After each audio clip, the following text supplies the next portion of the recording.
নমস্কাৰ কেবাজনো ভিউৱাৰ্ছে মোক সুধি আছে যে মই দুদিন ধৰি জ্বৰত আছো মই দুবছৰ ধৰি ইউএছত আছো বা মই ৰাতিপুৱাৰ পৰা দুখী হৈ আছো এনে ধৰণৰ বাক্যবোৰ যদি আমি ইংৰাজীত ক'ব লগা হয় আমি কেনেদৰে ক'ম গতিকে আজিৰ এই ভিডিঅ'টোত মই আপোনালোকক ক'বলৈ যত্ন কৰিছো মই ৰাতিপুৱাৰ পৰা দুখত আছো মই দুদিন ধৰি জ্বৰত আছো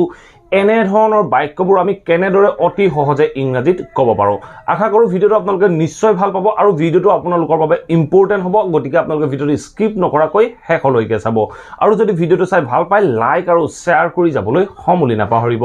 সো আহক এতিয়া টপিকটো ডিসকাস কৰো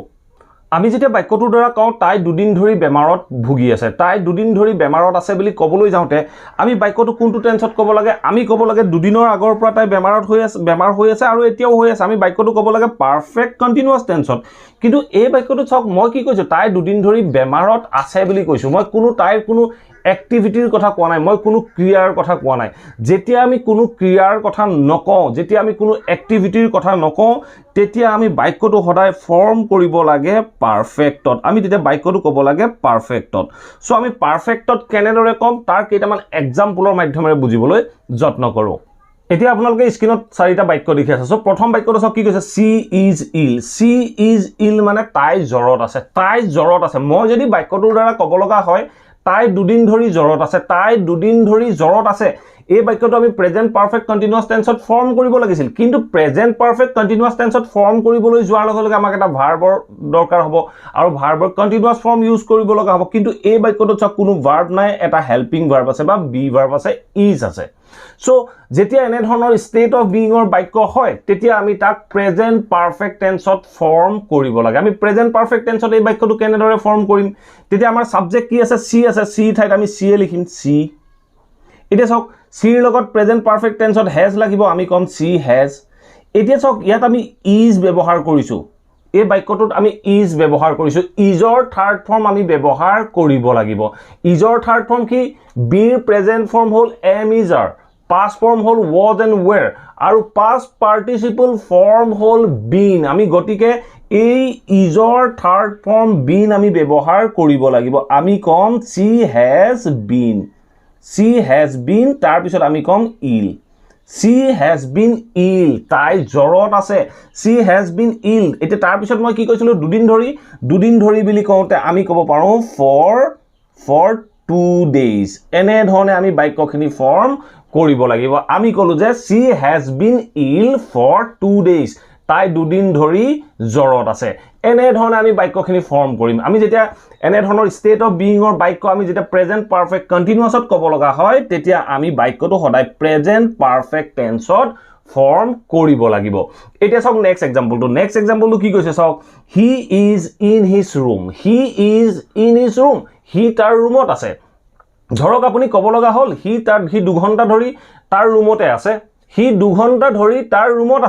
তেতিয়া আমি বাক্যটো 2 ঘণ্টা ধৰি তাৰ ৰুমত আছে আমি প্ৰেজেন্ট পাৰফেক্ট কন্টিনিউয়াস টেন্সত ভাবিলে নহব আপুনি বাক্যটো প্ৰেজেন্ট পাৰফেক্ট টেন্সত ভাবিব লাগিব তেতিয়া আমি কি কম প্ৰেজেন্ট পাৰফেক্ট টেন্স হোৱাৰ লগে লগে হিৰ কাৰণে আমি ব্যৱহাৰ কৰিম হি লগত প্ৰেজেন্ট পাৰফেক্ট টেন্সত ইউজ হ'ব he has আৰু ইজৰ পাষ্ট পাৰ্টিসিপল ফৰ্ম হ'ল been he has been code আছে তাৰ ৰুমত in his room he has been in his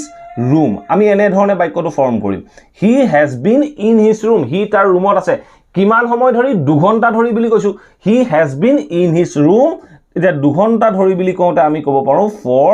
2 hours so এনে ধৰণে আমি বাক্যটো ক'ব লাগিব আমি ক'লো যে he has been in his room for 2 hours কৈছো মই যদি ক'লো হয় ৰাতিপুৱাৰ পৰা আছে তেতিয়া মই ক'লো হয় since morning মই যদি ক'লো হয় দুদিন ধৰি আছে তেতিয়া মই for 2 days ক'লো হয় সো এতিয়া চাও আমি নেক্সট এক্সাম্পলটো কি হৈছে আৰু এনে ধৰণৰ বাক্যখিনি আমি কেতিয়াবা ইন্ট্ৰোগেটিভও কৰিব লগা হয় ইন্ট্ৰোগেটিভ কেনেদৰে কৰিম তাৰ বিষয়ে আমি শিকিবলৈ যত্ন কৰিম এতিয়া চাওক নেক্সট সেন্টেন্সটো কি কৈছে তাই 2 বছৰ ধৰি ইউএছত আছে তাই 2 বছৰ ধৰি ইউএছত আছে তাই 2 বছৰৰ আগতে ইউএছত আছে ইউএছলৈ গৈছিল এতিয়াও ইউএছতে আছে গতিকে এই বাক্যটো যেতিয়া আমি তাইৰ ষ্টেট অফ বিইঙৰ কথা কৈছো ষ্টেট অফ বিইঙৰ কথা কোৱাৰ লগে লগে আমি প্ৰথমতে সি তাইৰ কাৰণে ব্যৱহাৰ কৰিম সি প্ৰেজেন্ট পাৰফেক্টত হেজ আৰু বিৰ past participle form been so আমি প্ৰথমতে লিখি ললো she has been কোড আছে ইউএছত আছে তেতিয়া আমি কম she has been in USA so মোৰ লাইন টুতে লিখিব লগা হল আপোনালোকে এডজাস্ট কৰিব she has been in USA এটা সব তাৰ পিছত কি কৈছে 2 বছৰ ধৰি বুলি কৈছো তাই 2 বছৰ ধৰি USA আছে তেতিয়া আমি এটা কমন টাইমৰ কথা কৈছো কমন টাইমৰ কথা কোৱাৰ লগে লগে আমি ইউজ কৰিম for 2 years so এনে ধৰণে আমি সেন্টেন্সবোৰ ফৰ্ম কৰিম আমি কলো যে she has been in USA for 2 years তাই 2 বছৰ ধৰি USA ত আছে এনে ধৰণে বাক্যবোৰ আপোনালোকে ফৰ্ম কৰিব বাক্যবোৰ কেতিয়াও ভুল হ'ব নোৱাৰে নেক্সট সেন্টেন্স কি কৈছে মই ৰাতিপুৱাৰ পৰা দুখী মই দুখী বুলি কওঁতে আপুনি কি ক'ব I am sad বুলি ক'ব বা I am upset এনে ধৰণে ক'ব আপুনি এটা ক'ব লগা হ'ল যে মোৰ ৰাতিপুৱাৰ পৰা দুখ লাগি আছে মই ৰাতিপুৱাৰ পৰা দুখী বুলি কওঁতে আপুনি কেনে ধৰণে ক'ব আপোনাৰ ষ্টেট অফ বিইংৰ কথা কৈছে আপোনাৰ মনৰ ষ্টেটৰ কথা কৈছে যেতিয়া মনৰ ষ্টেটৰ কথা ক'ব আপুনি বাক্যটো প্ৰেজেন্ট পাৰফেক্টত ব্যৱহাৰ কৰিব তেতিয়া আপুনি কি ক'ব মই কাৰণে আপুনি ব্যৱহাৰ কৰিব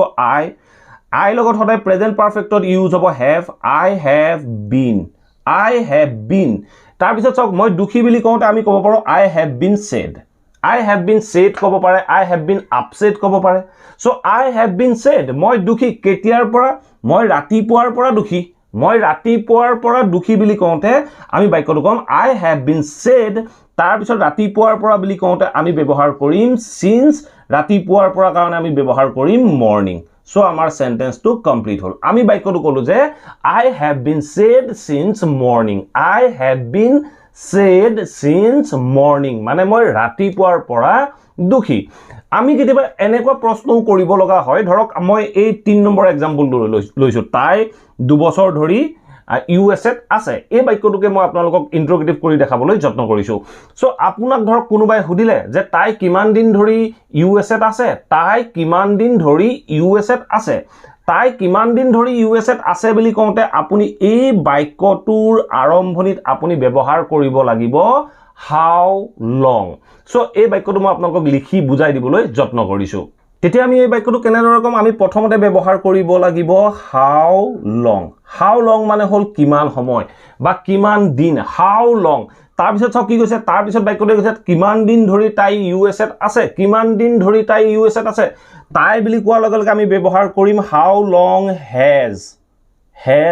কাৰণ সাবজেক্টটো হল থাৰ্ড পাৰসন সিঙ্গুলাৰ নাম্বাৰ তেতিয়া আমি কৈছো how long has তেতিয়া আমি সাবজেক্টটো ব্যৱহাৰ কৰিম has she been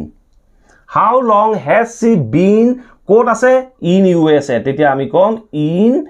USA how long has she been in USA তাই USA ত কিমান দিন ধৰি আছে এনে ধৰণে আমি বাক্যখিনি প্ৰশ্ন কৰিব লাগিব প্ৰশ্ন কৰিবলৈ যাওঁতে আপোনালোকে ব্যৱহাৰ কৰিব পাৰে how long has she been in USA তাই USA ত কিমান দিন আছে ঠিক তেনে ধৰণে এই বাক্যটো যদি আমি ইন্ট্ৰোগেটিভ কৰি চাবলৈ চাওঁ আমি যদি কওঁ আমি বাক্যটো কৈছিলো যে he is in his room he তাৰ ৰুমত আছে মই বাক্যটো কৈছিলো যে he 2 ঘণ্টা ধৰি তাৰ ৰুমত আছে মই যদি এই বাক্যটো ইন্ট্ৰোগেটিভ কৰিবলৈ যাওঁ মই তেতিয়া কেনে ধৰণে কম মই তেতিয়া প্ৰথমতে বাক্যটোত ব্যৱহাৰ কৰিম how long তেতিয়া has এই c টু ঠাইত আমি কৰি দিম has he been in USA নকৈ আমি কম in his room so এনে ধৰণে আমি বাক্যখিনি ফৰ্ম কৰিম how long has he been in his room he তাৰ ৰুমত কিমান সময় ধৰি আছে এনে ধৰণে আমি ইন্ট্ৰোগেটিভ কৰিব পাৰো এনে ধৰণে এই বাক্যখিনি ক'ব লাগে আৰু যি সকল ভিউৱাৰ্ছে মোক এনে ধৰণৰ কোৱেশ্চন কৰিছিল বা এনে ধৰণৰ বাক্যবোৰ আমি কেনেদৰে ইংৰাজীত ক'ব লাগে তাৰ বিষয়ে সুধিছিল আশা কৰো এই ভিডিওটোৰ পৰা আপোনালোকে সকলোখিনি কথা বুজিব পাৰিলে যদি এই ভিডিওটোৰ পৰা বুজিব পাৰিলে যদি এই ভিডিওটো ভাল পালে প্লিজ ভিডিওটো লাইক কৰি সকলো ব্যক্তিৰ লগত শেয়াৰ কৰি যাওক যাতে আপোনাৰ লগতে বাকি সকল ব্যক্তিও এই ভিডিওটোৰ পৰা উপকৃত হ'ব পাৰে thank you for watching this video